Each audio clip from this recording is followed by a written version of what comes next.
Hello everyone, I'm Greg Gatto with FedScoop TV. Welcome to our Cybersecurity Hero Series, and I'm talking with Michael Garcia, the Acting Director of NIST's National Strategy for Trusted Identity in Cyberspace.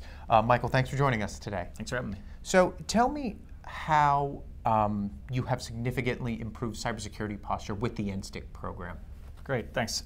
So one of the things that we really focus on, a lot of this, I know in this series is about the federal government, what agencies are doing. One of the things we really focus on is the fact that whether it's actually just accepting a solution from commercial space or procuring one, for an agency's own purposes, so much of the innovation comes out of the private sector. Okay. That we really want to focus on pushing innovation within the private sector and really moving things forward in the private sector so that we as government can trust those solutions, but also so that individuals and so that other private organizations can trust those solutions. So what we really focus on is we have a pilots program and ways of developing innovation in the marketplace, as well as ways of developing kind of in a quasi-policy sense for the private sector to begin trusting their own solutions. So we worked with a nonprofit public-private partnership to develop frameworks for trust so that private organizations can do their own assessments and their own self-attestations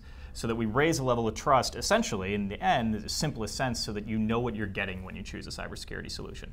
Okay, let's expound upon that a little bit, because as agencies look to leverage private sector technology, how can they themselves push the boundaries of protecting the data that they use? Because they use so much data, so they absolutely need to protect that. So how do you see NSTIC working, in being, sort of a mediator or giving them standards for putting in security for their protection of their data? Yeah, a lot of people kind of focus on this special use case of the federal government, but my view is it's just another community of interest. Sure, it's a specialized community of interest in some ways, but it has more in common with other communities of interest than it has different from other communities of interest. So our view really is if we can get a strong variety of solutions in the marketplace out there, then in this sort of multi-step process, we'll focus here, and I focus with my team on identity and authentication, that in identity and authentication solutions, we create the standards, especially in NIST Special Publication 863, which we're currently in the process of updating. We're trying to move that from being these sort of rigid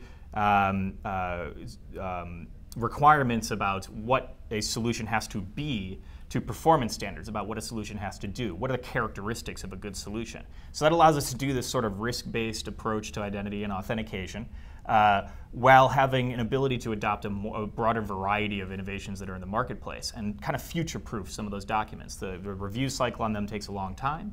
And so we want to create a situation where it's about the characteristics of what a good solution is, rather than specifying what that solution actually has to look like. So the value from the agency's perspective, we believe in that, is it creates the opportunity for agencies to find new solutions and adopt them from the marketplace without having to wait for this updated guidance or without having to kind of stick to what we know has worked in the past, because if there's one rule in cybersecurity, it will break. It's just a matter of how long and how much money it costs to do so. So our hope is that these innovations are happening in the marketplace. We want to stimulate more of them. We want to create this variety of solutions within a robust marketplace, and then establish the ability for government to adopt them in a way that they can, frankly, when a solution breaks, throw it away. And when a new solution comes along that can mitigate risk better, they can adopt it quickly.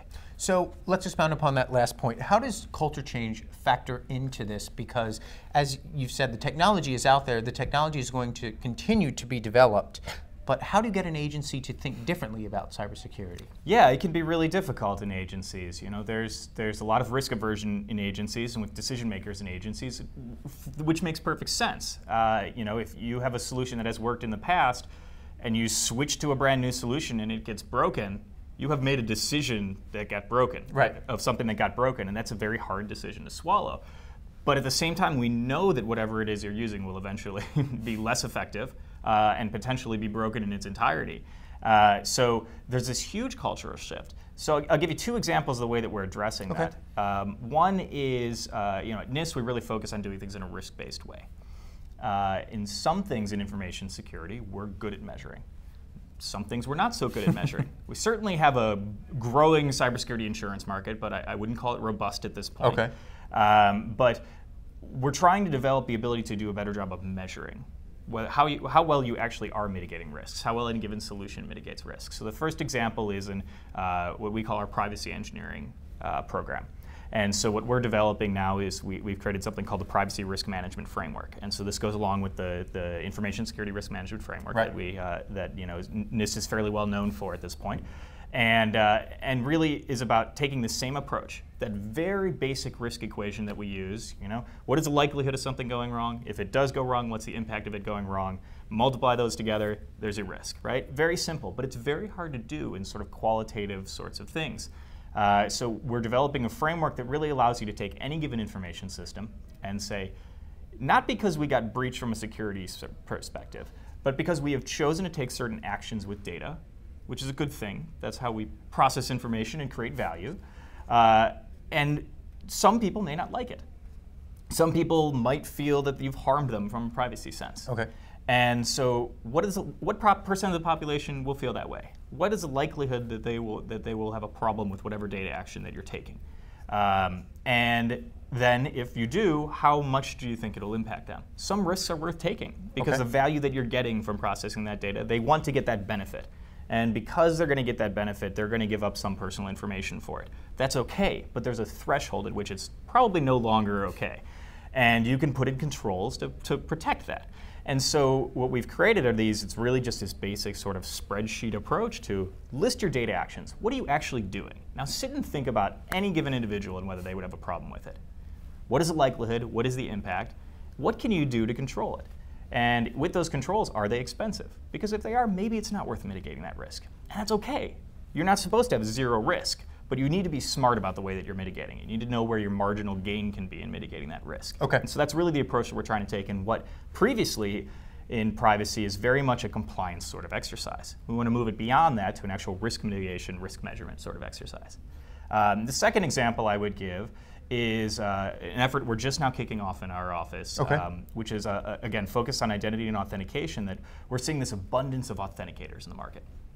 We're seeing fingerprints, high-resolution cameras, facial recognition, all sorts of things that just didn't exist before, and now we carry around multiple biometric sensors in our pockets every day. Okay. And so what we don't have a good way to do is determine which of those are good.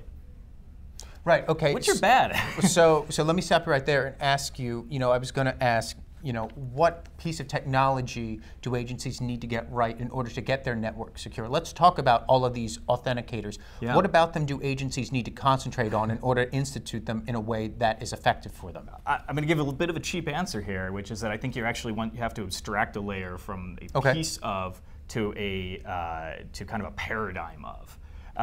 It's really about the modularity of the solutions. Okay. Let's start with the assumption that you will make the best decisions you possibly can today. Okay. And in a few years, they will all be broken. Okay. But you don't know what order those pieces are going to get broken in of the system. You don't know how fast any given one of them is going to get broken. You don't know how expensive replacing any one of them is. But you know replacing the whole thing will be more expensive than replacing any of the parts. And so just like in a vehicle, you don't scrap the entire car and get a new car when your radiator breaks, you get a new radiator. It's the same sort of approach from our perspective.